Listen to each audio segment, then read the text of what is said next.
നമുക്ക് കോടതിക്ക് തെറ്റുപറ്റിയെന്ന് പറയാൻ കഴിയില്ല എന്നുള്ള അഭിപ്രായം എനിക്കുണ്ട്. പക്ഷേ പ്രോസിക്യൂഷന് കോടതി ഇത് കൺവിൻസ് ചെയ്യാൻ കഴിഞ്ഞിട്ടില്ല എന്നുള്ളത് ഒരു ഫാക്റ്റാണ്. കൺവിൻസ് ചെയ്യാൻ കഴിഞ്ഞിട്ടുണ്ടെങ്കിൽ കോടതി അത് അക്സെപ്റ്റ് ചെയ്യണം. അതേസമയം മറുപക്ഷത്തിന് ഡിഫൻസിന് അക്വിറ്റലിലേക്ക് ലീഡ് ചെയ്യാനുള്ള അവരുടെ ആർഗ്യുമെന്റ്സ് കൺവിൻസ് ചെയ്യാൻ കഴിഞ്ഞു എന്നതാണ് അതിന്റെ ഫാക്ട്. അപ്പൊ അതുകൊണ്ട് തന്നെ അപ്പീലിലേക്ക് പോകാം, അപ്പീലിലേക്ക് വിക്ടിമിന് പോകാം, അല്ലെങ്കിൽ ഗവൺമെന്റ് അപ്പീലിലേക്ക് പോകുമായിരിക്കും. അതൊക്കെ പോകാമെങ്കിലും വിധി പകർപ്പിൽ ഒരു റീസൺ ഉണ്ട്. ആ റീസൺ എന്താണെന്നുള്ളത് ഇമ്പോർട്ടന്റ് ആണ്. ആ റീസൺ നമ്മുടെ കണ്ണിന്റെ മുമ്പിൽ എത്താതെ നമുക്ക് ആ വിധിയെ കുറ്റപ്പെടുത്തും. പിന്നെ കോടതികളെ കുറ്റപ്പെടുത്തുന്നതിനോടൊന്നും ഇതൊരു ശരിയായ സമീപനമല്ല. കാരണം കോടതികൾ ഒരു കേസ് കാണുന്നതിന് കോടതി നിങ്ങളോട് വന്ന് മറുപടി പറയാനോ എന്നോട് വന്ന് മറുപടി പറയാനോ ഒരു കോടതിക്കോ ഒരു ജഡ്ജിക്കോ സാധിക്കില്ല.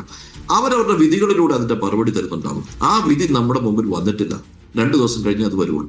അതിന്റെ മറുപടി ആ വിധിയിൽ ഉണ്ടാകും എന്ന് തന്നെയാണ് കരുതുന്നത്. നമുക്ക് അക്സെപ്റ്റബിൾ അല്ലായിരിക്കാം, പക്ഷെ ആ മറുപടി അത് അവരുടെ റീസണിങ് നമുക്ക് അക്സെപ്റ്റബിൾ അല്ലായിരിക്കാം. അതിനെ നമ്മൾ കോടതിയിലേക്ക് ഹൈക്കോടതിയിലേക്ക് എടുക്കുക. നമ്മുടെ സിസ്റ്റം പ്രിവെയിൽ ചെയ്യണമെങ്കിൽ ഇത്തരം കാര്യങ്ങളൊരു ഡിസിപ്ലിൻ നമുക്കുണ്ടാകണം. ആ ഡിസിപ്ലിൻഡ് ആയിട്ട് നമ്മൾ മുന്നോട്ട് പോകണം. വിക്ടിമിന് നീതി ലഭിക്കണം, ഒരു തർക്കവുമില്ല. എല്ലാ വിക്ടിംസിനും നീതി ലഭിക്കണം. അതുപോലെ തന്നെ പ്രതികളെ സംബന്ധിച്ച് പ്രതികളാണ് എന്ന് അസന്നിഗ്ധമായി തെളിയിക്കാൻ കഴിഞ്ഞാൽ ശിക്ഷിക്കപ്പെടണം. അങ്ങനെ തെളിയിക്കാൻ കഴിയുന്നില്ലെങ്കിൽ അക്വിറ്റൽ ഉണ്ടാകണം.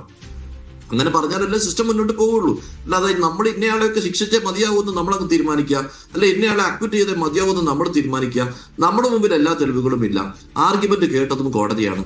ആ കോടതിക്ക് കൺവിൻസിംഗ് ആയ ആർഗ്യുമെന്റ് കിട്ടിയിട്ടില്ല എന്ന് തോന്നിയാൽ അങ്ങനെ വിധിച്ചു നിൽക്കും. അതുകൊണ്ട് ഇതൊക്കെ നമ്മൾ ചർച്ച ചെയ്യേണ്ടത് വിധി പകർപ്പ് ലഭിച്ചതിന് ശേഷമായിരിക്കണം. സപ്പോസ് എനിക്ക് ആ വിധി പകർപ്പിലെ റീസണിങ് കൺവിൻസിംഗ് ആയിട്ട് തോന്നിയാൽ അത് പിന്നെ ഇനിയും മുകളിൽ ഇന്റർഫിയർ ചെയ്യില്ല എന്ന് എനിക്ക് പറയാം. അതല്ല കൺവിൻസിംഗ് അല്ല എന്ന് തോന്നിയാൽ അത് ഹൈക്കോടതിയിൽ പോയാൽ ഇന്റർഫിയർ ചെയ്തേക്കാം. ഇനി ഹൈക്കോടതി ചെല്ലുന്നു, ഹൈക്കോടതിയുടെ ജഡ്ജിയും ഒരേപോലെ തന്നെ ഈ സെഷൻസ് കോടതി കണ്ടെത്തിയ അതേ റീസണിങ് പ്രോപ്പർ ആണെന്ന് ഹൈക്കോടതിക്ക് തോന്നാം, എനിക്ക് തിരിച്ചു തോന്നാം.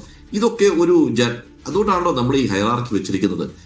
ഡിസ്ട്രിക്ട് കോടതി വിധി, സെഷൻസ് കോടതി വിധി പറഞ്ഞു, അതിന് മുകളിൽ ഹൈക്കോടതി, പിന്നീട് അതിന് മുകളിൽ സുപ്രീം കോടതി.